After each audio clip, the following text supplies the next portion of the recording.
Bonjour à toutes et tous, un petit bonus pour ce cours du 19 mars de trois petites choses que j'avais oublié de vous montrer. Alors, on commence donc par une vidéo que je vous diffuse. Donc là, Aristote, donc 4 siècles avant Jésus-Christ, n'envisageait pas de mouvement sans force. Pour lui, il fallait nécessairement qu'il y ait une force pour qu'il y ait un mouvement. Cette idée va durer pendant de nombreux siècles, puisqu'il faut attendre Galilée, donc près de plus de 1000 ans plus tard, pour réussir à montrer qu'en réalité on peut avoir un mouvement sans force. Donc pour ça, il s'est intéressé à des plans inclinés. Donc là, dans une première partie, on a un mouvement rectiligne accéléré, dans une deuxième partie, un mouvement rectiligne uniforme. Quand on s'intéresse au bilan des forces qui s'exercent sur notre bille pendant la chute, donc on a évidemment le poids vers le bas, la réaction du support perpendiculaire au support vers le haut, donc la résultante des forces, la somme de ces deux forces, c'est une force qui est dirigée selon le plan et qui fait que la bille est accélérée vers le bas, puisqu'il y a la résultante des forces qui la pousse vers le bas. Alors quand on arrive dans la partie horizontale du plan incliné, et bien cette fois-ci on a toujours le poids qui s'exerce sur la bille et on a toujours la réaction. Cette fois-ci elle est verticale, donc elle est perpendiculaire. Les deux forces se compensent puisque la bille ne décolle pas, ne s'enfonce pas ici, et on a un mouvement qui est rectiligne uniforme. Et donc là vous l'avez compris, hein, c'est le principe d'inertie qui a été mis en évidence. Donc même si on l'appelle la première loi de Newton, eh bien Galilée avait bien dégrossi ce principe d'inertie. Donc en fait, quand on a un mouvement rectiligne ou quand notre système est immobile, la résultante des forces est nulle. C'est le principe d'inertie. C'est valable dans les deux sens, ce qui signifie que si la résultante des forces est nulle et le système est immobile, soit le mouvement est rectiliforme. Donc là, c'est ce qu'on vous explique ici avec le repos qui n'est qu'un cas du mouvement rectiligne uniforme.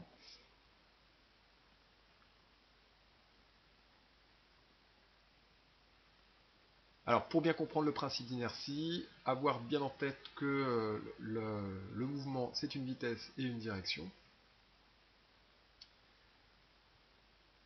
Quand on agit sur un corps, on exerce une force sur lui, il y a une action mécanique qui s'exerce sur lui, c'est modélisé par une force.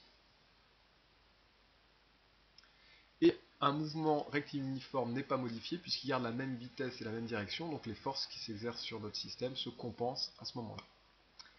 Alors, deuxième chose que je voulais vous montrer, il y en aura trois. Donc, première situation, donc on a un bloc de glace, contact sans frottement ici. La question est que va-t-il se passer lorsque le camion va démarrer? Donc si on s'intéresse aux forces qui s'exercent sur le bloc de glace, on a le poids et la réaction de la plateforme ici, le poids vertical vers le bas, la réaction de la plateforme du camion vertical vers le haut. Donc quand le camion va démarrer, comme les forces qui s'exercent sur notre système se compensent, eh bien notre système est immobile, il va rester immobile, et donc le camion va démarrer, mais le bloc de glace va rester en place. Voilà, c'est ce qu'on observe ici.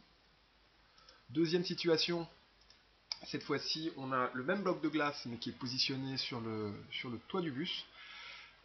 Toujours un contact sans frottement, donc notre bloc de glace est toujours soumis à deux forces qui se compensent, le poids et la réaction du support. Et quand on va stopper le bus, les deux forces se compensant, eh bien notre système va faire quoi? Il va poursuivre son mouvement rectiligne uniforme et dépasser le bus. C'est aussi ce qui se passe quand sur l'autoroute la voiture freine brutalement. Vous êtes en ligne droite à vitesse constante, donc les forces qui s'exercent sur vous se compensent. Si la voiture freine brutalement, vous êtes propulsé vers l'avant. Pourquoi? Parce que vous continuez votre mouvement rectiligne uniforme jusqu'à ce que votre ceinture vous rattrape et vous exerce une nouvelle force sur vous pour vous bloquer. Mais autrement, en fait, vous doubliez la voiture, votre voiture, mais de l'intérieur. A l'inverse, quand la voiture accélère brutalement après un passage à vitesse constante en ligne droite, vous avez l'impression d'être enfoncé à l'intérieur de votre siège, puisque là c'est la voiture qui vous double. Vous continuez à vitesse constante, mais par exemple 90 km/h, la voiture passe à 130 km/h, donc elle va plus vite que vous, et vous vous retrouvez enfoncé à l'intérieur du siège. Ou quand vous êtes toujours sur l'autoroute en ligne droite à vitesse constante et que la voiture prend un virage à droite, eh bien vous continuez en ligne droite à vitesse constante jusqu'à ce que vous rencontriez la vitre, et donc une nouvelle force s'exerce sur vous. Et donc enfin, ce que je voulais vous montrer, c'était dans le cas de la chute libre, un extrait de votre livre. Donc là, ce que je projette, c'est votre livre c'est le document 4 donc, qui est indiqué dans le PDF, le document 4, page 239. On peut remarquer que la variation du vecteur vitesse, donc là on a V2 et V3 ici, si on fait V3 moins V2, eh bien la résultante des forces elle est dirigée vers le bas. Donc ça c'est le lancer d'une balle de tennis par exemple vers le haut. Si maintenant on lâche une balle de tennis vers le bas et qu'on fait V5 moins V4, eh bien on remarque que la résultante des forces, la résultante des vitesses, excusez-moi, donc la variation de vitesse, V5 moins V4, elle est pour direction la verticale et sens vers le bas. Donc à chaque fois, la variation de vitesse, V3 moins V2 ou V5 moins V4, ont pour direction et sens le poids, c'est-à-dire la résultante des forces. Donc je vous le disais, pour l'instant c'est juste une petite introduction à ce qu'on verra l'an prochain en spécialité physique-chimie. Voilà, cette fois-ci le cours du 19 mars est vraiment terminé. Donc n'oubliez pas de bien regarder sur le NT les exercices que vous avez à traiter pour lundi. Donc lundi, un TP et un cours. On reviendra on corrigera les exercices en cours. Bonne journée.